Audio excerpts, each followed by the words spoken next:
എന്ന് വെച്ചാൽ ഒരു ദിവസം എനിക്ക് അങ്ങോട്ടും പോകാം ഇങ്ങോട്ടും പോകാം, പിന്നെ അവിടുന്ന് വേറെ വല്ലയിടത്തും പോകാം. ഇത് ആ സെയിം കാർഡ് മാത്രം ഒറ്റ മാസം പോവാൻ 14 സെന്റ്. അതെ, അത്രേ ഉള്ളൂ. അപ്പോൾ ഒരു കാർഡ് ഉപയോഗിച്ച് ഒരു മാസം 6 യൂറോ എന്താണ്, ഓക്കെ മാക്സിമം നിങ്ങൾ 10 യൂറോ ഒന്നും ഓടിക്കും, 10 ഇല്ല കേട്ടോ, 7 യൂറോ കണ്ടേ ഉള്ളൂ.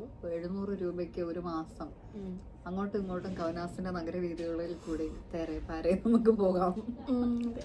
ഇതൊക്കെ നല്ലൊരു കാര്യം. നാട്ടിലൊന്നും ഇത് ഞങ്ങള് കേട്ടിട്ടില്ല. നാട്ടിലൊന്നും ഒരു ഊബറിന് കൊടുക്കണമല്ലോ 350 രൂപ. പിന്നെ നാട്ടിലത്തെ പോലെയൊന്നല്ല ഊബർ. ഇവിടെ ബോൾട്ടൊക്കെ വിളിച്ചാൽ കറക്റ്റ് ടൈമിൽ വരും.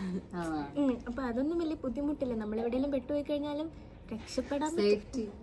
അതെ, പിന്നെ അത് ഞാൻ പറഞ്ഞല്ലോ, നമ്മള് സേഫാ നമുക്ക് തോന്നും. ആരും വന്ന് നമ്മളെ ബുദ്ധിമുട്ടിക്കാൻ നിൽക്കില്ല. നമ്മളങ്ങോട്ടൊന്നും ചെയ്തില്ലെങ്കിൽ ആരും കൂടെ ഒന്നും ബുദ്ധിമുട്ടിക്കാനായിട്ട് വന്ന് ഞങ്ങൾ കണ്ടിട്ടില്ല.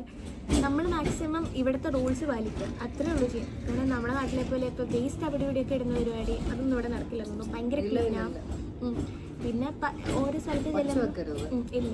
ഇപ്പം നമ്മളൊക്കെ ഫ്ലാറ്റിൽ നിൽക്കുന്ന സമയത്ത് ഒരു മാക്സിമം ലെവൽ ഓഫ് സൗണ്ടേ നമുക്ക് ഉണ്ടാക്കാൻ പറ്റും. പിന്നെ നെയ്ബേഴ്സ് ഒക്കെ കേസ് കൊടുക്കും. പിന്നെ എന്തിനാ നമ്മള് 2 ദിവസം മുന്നേ ഇവിടെ ഒരു ഷൂട്ടിംഗ് നടക്കുന്നുണ്ട് ഓൾട്ടോണിന്റെ അവിടെ. നമ്മളെ നാട്ടിലെ ഷൂട്ടിംഗ് പറഞ്ഞിട്ടുണ്ടെങ്കിൽ നിറച്ച ആൾക്കാർ, പക്ഷെ ഇവിടെ ആരുമില്ല. അതിങ്ങനെ സമാധാനത്തില് ഷൂട്ടിംഗ്. ഇവിടെ പ്രധാനമന്ത്രി ഒരു റോഡ് കൂടെ പോയി. ഇവിടുത്തെ പ്രധാനമന്ത്രി ഞാനും വിഷ്ണു സാർ അന്ന് നമ്മുടെ ലൈഫ് സ്പേസിലെ സെന്ററിൽ ഇരുന്നിട്ട് ഫുഡ് കഴിക്കാൻ. ഞാൻ സാർ എന്താ പ്രധാനമന്ത്രി നമ്മുടെ നാട്ടിലായിരുന്നു പ്രധാനമന്ത്രി കൂളായിട്ട് നടന്നു പോകുന്നു. അപ്പം ആ ഒരു ലെവൽ ഓഫ് എന്താ പറയുക, എല്ലാവർക്കും ആ ഒരു ഈക്വൽ ട്രീറ്റ്മെന്റ് എന്നുള്ളൊരു സംഭവമാണ്. അപ്പം അതുകൊണ്ട് ഈ ടെസ് യൂറോപ്പിലും PMTVയിലും സ്റ്റുഡൻസിന് സ്റ്റഡി പർപ്പസിന് വേണ്ടിയുള്ള നല്ല കാര്യങ്ങളും റിയാലിറ്റിയാണ് ഞാൻ പറയുള്ളൂ.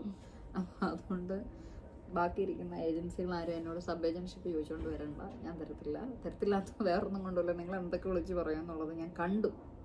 ഞാനിപ്പോൾ നാട്ടിൽ പോയ സമയത്ത് പല ഏജൻസികളിലും എന്താണ് കുട്ടികളോട് പറഞ്ഞു കൊടുക്കുന്നത് എന്നുള്ളത് ഞാൻ കണ്ടു. And it is very frightening for me.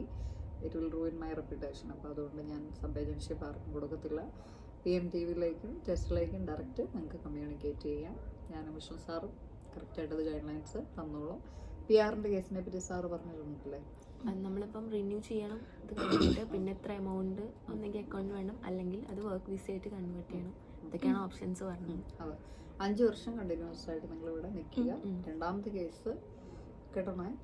രണ്ടാമത്തെ കേസ് ഇവിടുത്തെ ഭാഷയുടെ എക്സാം പാസ്സാവണം. ഭാഷ പാസ്സായി കഴിഞ്ഞാൽ മാത്രമേ കോൺസ്റ്റിറ്റ്യൂഷൻ പാസ്സാവണം. 3 കടമ്പയുണ്ട്, മനസ്സിലായില്ലേ?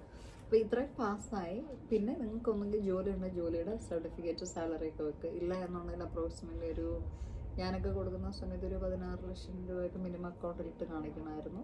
എന്നിട്ട് ലാംഗ്വേജ് കോൺസ്റ്റിറ്റ്യൂഷനൊക്കെ പാസ്സായി പിന്നെ അവിടെ ചെല്ലുമ്പോഴത്തേക്ക് അവരുടെ ഒരു ഇൻ്റർവ്യൂ ഉണ്ട്, അതൊക്കെ പാസ്സായി കഴിഞ്ഞിട്ടാണ് നമുക്ക് എന്ത് PR സ്റ്റേജിലേക്ക് പോകുന്നത്. അപ്പോൾ നിങ്ങൾ എറാസ്മസിന് പോകുന്ന സമയത്ത് ഒരു റെഗുലേഷൻ ഇവിടെ ഉണ്ട്.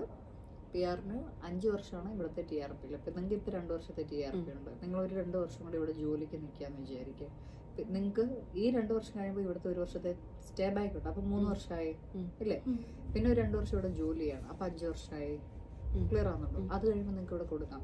പക്ഷേ ഈ 5 വർഷത്തെ ഗ്യാപ്പിൽ 10 മാസത്തിൽ കൂടുതൽ ലിത്വേനിയയിൽ പുറത്ത് പോകരുത്.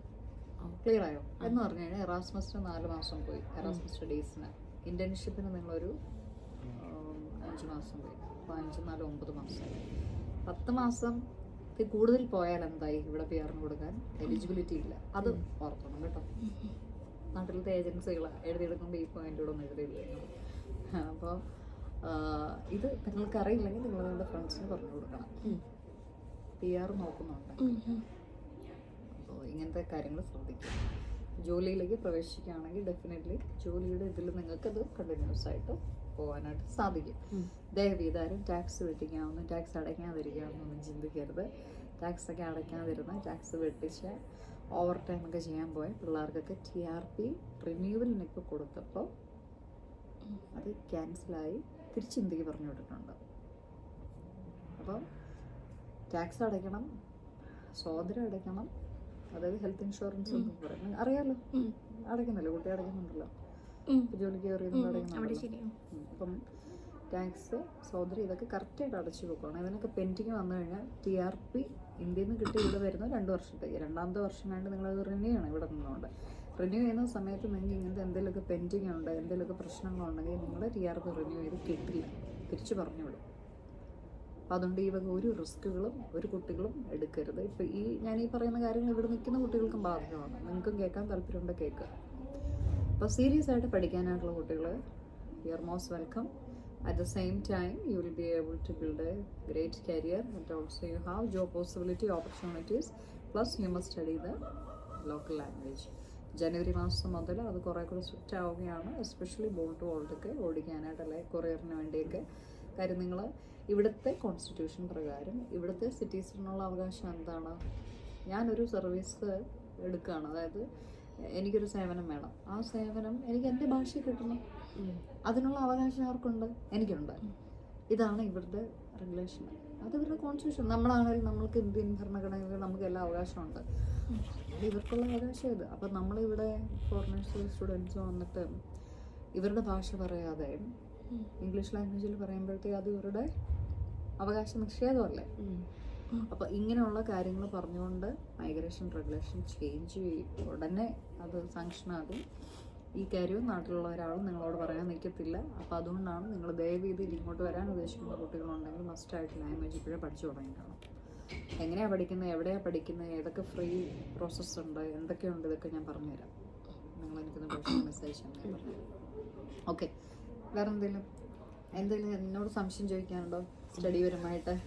ഏറെക്കുറെ ക്ലിയർ ആണ്, ബാക്കി എന്തെങ്കിലും ഉണ്ടാവുമ്പോൾ ചോദിക്കാം. ആയിക്കോട്ടെ. So, okay, my dear students and parents, thank you very much for your time. I wish you guys all the very best, and I'm not really sure that if we are going to meet again very soon. അപ്പോൾ എന്തെങ്കിലും university മീറ്റിംഗ്സോ കാര്യങ്ങളൊക്കെ ഉണ്ടെങ്കിൽ അറിയുക. വരുന്ന പുതിയ കുട്ടികൾക്ക് ജെന്യുവിനായിട്ടുള്ള കാര്യങ്ങളെ നിങ്ങളും പറഞ്ഞു കൊടുക്കാവുള്ളൂ. നമ്മൾക്ക് ഗൈഡൻസ് കൊടുക്കുമ്പോൾ അത് കറക്റ്റായിട്ട് പോവുക. പിന്നെ നാഷണലി വേണം നമ്മൾ ചെയ്യാൻ, അതായത് അൺഒഫീഷ്യലി ചെയ്യുന്ന ഒരുപാട് കേസസ് ഉണ്ട്. അതുകൊണ്ടാണ് ഞാൻ പ്രത്യേകം പറഞ്ഞത്, എൻ്റെ സബ് ഏജൻ്റ് ആണെന്ന് പറഞ്ഞുകൊണ്ട് നാട്ടിലെ ഏതോ ഒരു ഏജൻസി, എനിക്ക് സമയമില്ലാഞ്ഞുകൊണ്ട് ഞാൻ അവർക്കെതിരെ പോയില്ല. പക്ഷേ എനിക്ക് സബ് ഏജൻ്റ് ഇല്ല. അപ്പോൾ അതുകൊണ്ട് ഞാനും വിഷ്ണു സാറും ഉള്ളൂ, സബ് ഏജൻറ്റ്സ് ആരും ഇല്ല. അപ്പോൾ അതുകൊണ്ട് ആ പേരും പറഞ്ഞുകൊണ്ട് ഒരാളും പിള്ളേരെ ക്യാൻവാസ് ചെയ്യാമെന്ന് വിചാരിക്കരുത്. It is illegal. ദയവീത് അതെല്ലാവരും ശ്രദ്ധിക്കും. So, thank you once again.